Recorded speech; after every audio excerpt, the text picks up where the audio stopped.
Whoa, that's a lot of notes. Hey, this is John Bollinger with Premier Guitar. Today we're looking at the brand new, as of October 1st, MXR Clone Looper pedal. So for a mere $149.49, I would round that up to $150, but you get the idea. You can get this amazing looper in a very compact little box. It's funny, my first looper was the Big Line 6 pedal. The big green had a loop thing on it, and I would use it on like little solo gigs and stuff like that. And it was so, I loved it, but it was so primitive by these standards. This one has a high fidelity 88.2 hertz sample rate, which is double most loopers and probably 10 times what that primitive one was that I used. There's also, okay, get this, you have 6 minutes of looping on this. So you could build a 6-minute track, which I can't imagine having your timing so solid you can get 6 minutes out of it. But, you know, if you can, wonderful. 6 minute track, 6-minute loops, or you could do a 30-second loop, you know, cascading different, you know, harmonies and such, or you can do 100 layers at 6 seconds each. So you could actually be kind of a Brian May in your band doing these, kind of building these wonderful cascading harmony parts. On top of that, which I tried to show a little bit, it has a reverse setting on it.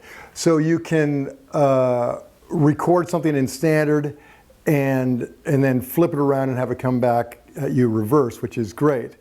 Or what I did, I recorded that little track, played that little track coming in with the reverse on, flipped it to standard for a little while where I did that cascading thing,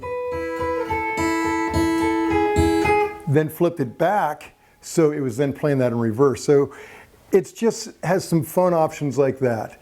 So before we nerd too hard on this thing, let me kind of just give you the basic ideas and how we're doing it. So right now on the play-in, I'm using this Cole Clark guitar because I love loopers with the whole percussive thing, and you really get that on an acoustic.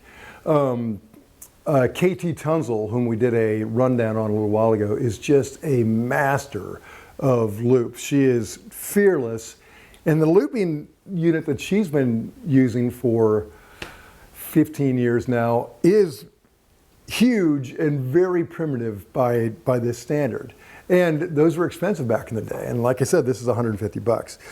So anyway, here's the ingredients. And also I've got a few pedals in front of this too to kind of add some jazz to it, which makes it all the more fun. And I'm powering it off a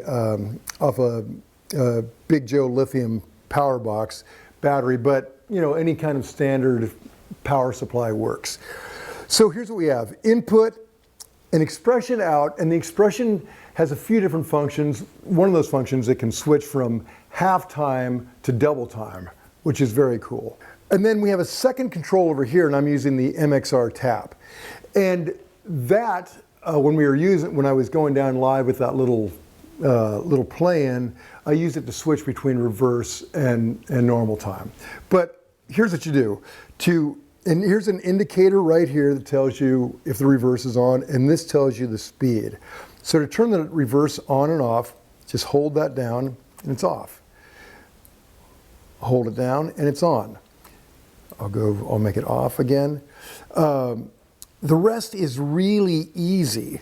Right here, hold this down and you get recording. And you hit it when you want your loop to start over.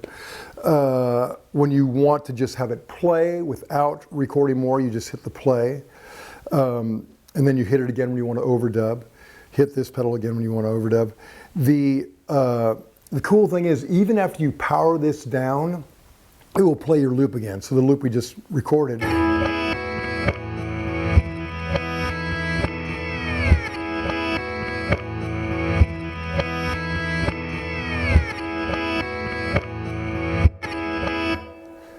How cool, right?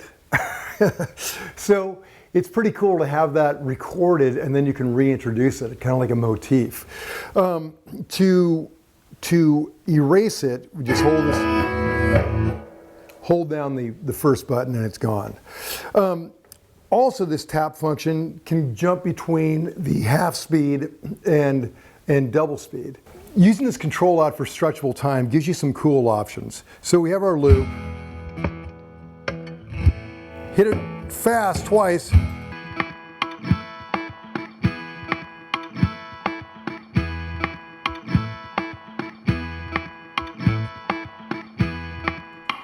Now that's kind of cool in and of itself.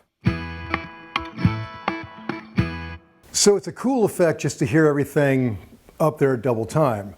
You know, it sounds almost like those Les Paul records where he would speed VSO things up double speed. But also anything you record at double speed is going to be an octave below. So that's the second part of it. So if we get it back to just normal.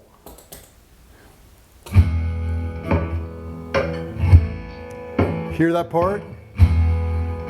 It's now a low bass part. So pretty cool. And then also it can go, if you hit it again, hear how low that is.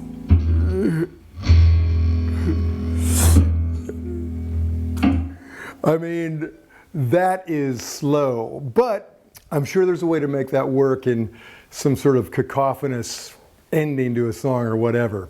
Cool effect, cool to have that option.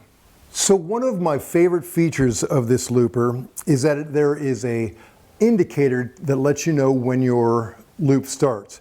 Right here, it gives you a 4 flash on the play stop to let you know where you came in.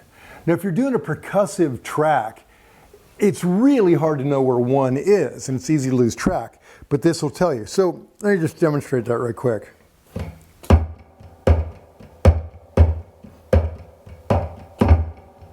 Watch this. 1, 2, 3, 4. 1, 3, 4. 2, 3, 4.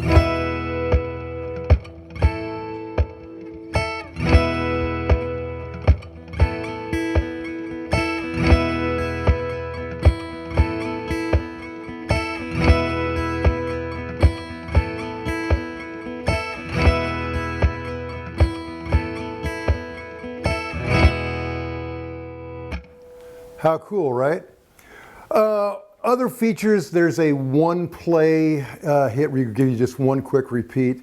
That's great. This thing is durable as MXR pedals are. In fact, right over here, my MXR distortion, I've had that thing for probably 20 years and it is still going strong. So durable, compact, tons of features, and surprisingly affordable.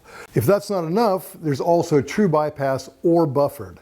So a ton of features in this. This is just a first look, but it gives you a good idea. Make sure to read the full written review on our magazine or premierguitar.com. And while you're online, make sure you subscribe to our YouTube channel, to Instagram, to Twitter, to all that jazz, and hell, have the magazine sent straight to your home. This is John Bolger. Till next time.